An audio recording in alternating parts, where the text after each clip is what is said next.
अस्सलाम वालेकुम जी। आज का लेक्चर हमारे पास determination of moment of inertia various shape का टॉपिक ही चल रहा है।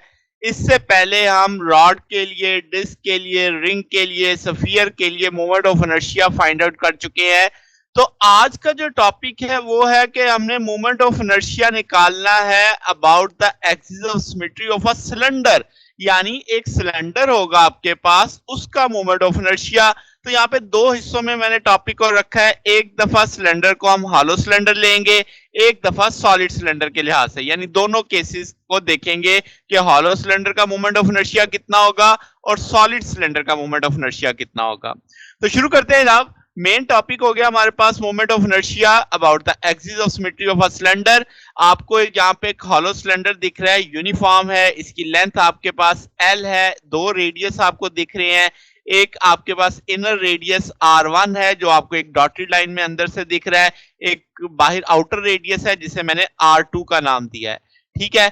अब लेट्स से हम कह सकते हैं कि ये एक स्टील का सिलेंडर है, जैसे प्रिंटिंग प्रेस में होता है, जैसे आपके पास रोलिंग मिल के अंदर इस्तेमाल हो रहा होता है। अब लेट्स से अब मैं क्या करता हूं कि मुझे वॉल्यूम एलिमेंट चाहिए इस पूरे सिलेंडर में। तो आप देखो मैंने एक पैच क्रिएट किया है, आपको उसकी चौड़ाई dr दिख रही होगी। उस पैच का जो रेडियस है एक्सिस से वो r है, ठीक है, और उसकी लेंथ टोटल है यानी l लेंथ तक है। तो इसका मतलब ये हुआ कि ये जो आपने वॉल्यूम एलिमेंट क्रिएट किया है या इमेजिन किया है, ये एक्सिस से इसका दूरी एक रेडियस सबका एक जैसा है, यानी इसका जो रिम है। अब अगर मुझसे कोई कहे कि इस वॉल्यूम एलिमेंट की वैल्यू निकालो यानी वॉल्यूम की कीमत कितनी होगी, तो मैं कह सकता हूं कि भाई इसकी चौड़ाई dr है, इसकी लंबाई l है, और इसका आपके पास सरकमफेरेंस यानी a आपके पास 2 पाई r आ जाएगी। तो लंबाई, चौड़ाई, ऊंचाई, तो लंबाई कितनी होगी 2 पाई r, चौड़ाई कितनी होगी dr, और हाइट एक तरह से कितनी होगी l के तौर पे आप ले सकते हो। तो तीनों को आप देख सकते हो मैंने मल्टीप्लाई किया है। और अगर मुझसे कहा जाए कि ये जो आपने वॉल्यूम एलिमेंट कंसीडर किया है इसमें मैस कितना आएगा, तो मैं कह देता हूँ dm। और dm आप डेंसिटी का फार्मूला जानते हैं, मैस इनटू वॉल्यूम। वॉल्यूम को दूसरे एंड पे ले जाओ तो वो डेंसिटी से ज़रब खा जाता है, तो डेंसिटी और वॉल्यूम ज़रब खाएंगे तो मैस आ जाएगा आपके पास। तो ये जो आपने पैच कंसीडर किया है, वॉल्यूम एलिमेंट कंसीडर किया है, उसका मैस निकल आया। अब जनाब अगर मैं कहूं कि ये जो आपका वॉल्यूम एलिमेंट है इनर रेडियस और आउटर रेडियस के दरमियान में है, अगर मैं इसको वॉल्यूम एलिमेंट को बढ़ाऊं और लिमिट रख दूं R1 से R2 तक, तो बात समझ आ रही है। इसका पूरा सिलेंडर का वो आपका मैस आ जाएगा इसमें। तो मैंने R1 से R2 तक रखा, वो dm की वैल्यू लगाई, और साथ में r स्क्वायर, क्योंकि मुझे पता है कि भाई मोमेंट ऑफ इनर्शिया का टूल क्या है, di बराबर होता है dm इंटू आर स्क्वायर। तो dm की वैल्यू भी लग गई, r स्क्वायर की वैल्यू भी लग गई। अब कुछ चीजें तो कांस्टेंट है, 2 पाई कांस्टेंट, रो कांस्टेंट, एल कांस्टेंट, तो r और r स्क्वायर r क्यूब हो जाएंगे इंटू dr। जब आप इंटीग्रल उठाओगे तो r की पावर 4 डिवाइडेड बाई 4 हो जाएगा, 4 कांस्टेंट होने के नाते बाहर ले लो, लिमिट्स कंडीशन लगा दोगे तो r2 की पावर 4 माइनस r1 की पावर 4 साथ आ जाएगा, 2 2 से कट जाएगा। तो आपके पास क्या बच गया, पाई रो एल डिवाइडेड बाई 2।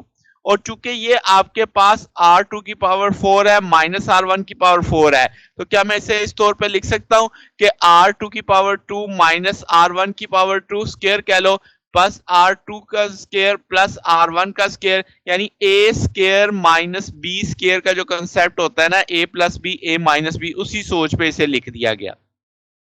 अब क्या है जनाब कि आपके पास जो वॉल्यूम आपने कहा था कि यानी जो आपने मोमेंट ऑफ इनर्शिया निकाला है, टोटल मैस कितना था, m था, डेंसिटी आपके पास कितनी थी, दैट इज आप निकाल सकते हो कि वॉल्यूम को अगर मालूम पड़ जाए तो वॉल्यूम कितना आ जाएगा, पाई L R2 square minus R1 square, यानी ये वॉल्यूम आ जाएगा आपका टोटल वॉल्यूम जो मेरे पास उस जगह मैंने हॉलो सिलेंडर कंसीडर किया है।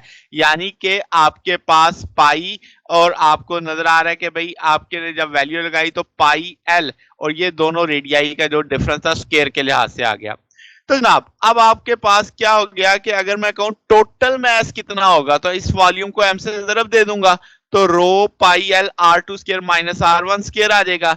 तो जनाब ये जो आपने मोमेंट ऑफ इनर्शिया निकाला है, मैंने इधर लिख दिया समझाने के लिए, क्या इसके अंदर pi rho L R2 square minus R1 square आ रहा है, जिसे मैंने मैजेंडा कलर में जाहिर किया है। ये सारे का सारा तो मेरे पास m है, तो इसका मतलब जो मोमेंट ऑफ इनर्शिया निकला उसमें ये मैजेंडा कलर की जगह m लिखा जा सकता है। तो टूल बन जाएगा 1/2 m R2 square plus R1 square. ये मोमेंट ऑफ इनर्शिया हम तब इस्तेमाल करेंगे जब हॉलो सिलेंडर होगा, मगर वो यूनिफॉर्म डेंसिटी पे आएगा।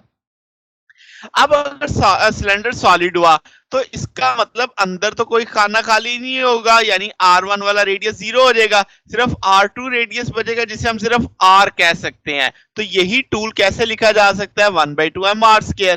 ठीक होगी बात। अब हम कहें कि सिलेंडर जो है लेट से थिन वॉल पाइप की तरह है और R1 और R2 इंतहाई करीब है, तो R रिप्रेजेंट करेगा कॉमन रेडियस को, तो तब आप इसे कैसे लिखेंगे 1/2 mr स्क्वायर, यानी वो एक हूप की शक्ल में आ जाएगा आपके पास। तो ये भी इसी फार्मूले से ड्राइव किया जा सकता है। तो जनाब आपने देखा कि बेसिक फार्मूला तो मैंने बनाया हॉलो सिलेंडर के लिए, फिर उस पर लिमिट की एक कंडीशन लगा के मैंने उसको डिस्कस कर दिया सॉलिड सिलेंडर के लिए। तो आप इसको एक और तरीके से भी समझ सकते हैं, जब हमने डिस्क के लिए निकाला था, तो अगर आप डिस्क एक दूसरे के ऊपर स्टैक करते चले जाएं तो क्या वो भी एक सिलेंडर की शेप में नहीं आ जाएगा? तो अगर आपने देखा और डिस्क के टूल में तो वो भी 1/2 mr स्क्वायर ही आया था। तो उस तरीके से भी सोचा जा सकता है कि बहुत सारी डिस्क जब एक दूसरे पे स्टैक की जाएंगी तो वो सॉलिड सिलेंडर के तौर पे आ जाएगा। तो वो यही टूल बना था जो मैंने इस टूल से निकाला है। तो आप 2-3 तरीकों से सॉलिड सिलेंडर के लिए मोमेंट ऑफ इनर्शिया कैलकुलेट कर सकते हैं। तो ये हमारा आज का टॉपिक था। अगर आपको इसमें कोई बात पूछनी हो, कोई डाउट हो तो नीचे कमेंट्स में पूछ सकते हैं। वीडियो अच्छी लगी हो तो वीडियो को लाइक कीजिएगा, दोस्तों के साथ शेयर कीजिएगा, चैनल को भी सब्सक्राइब कर दीजिएगा। अब तक के लिए इतना ही, बाकी इंशाल्लाह फिर नेक्स्ट देखेंगे। ओके, अल्लाह हाफिज।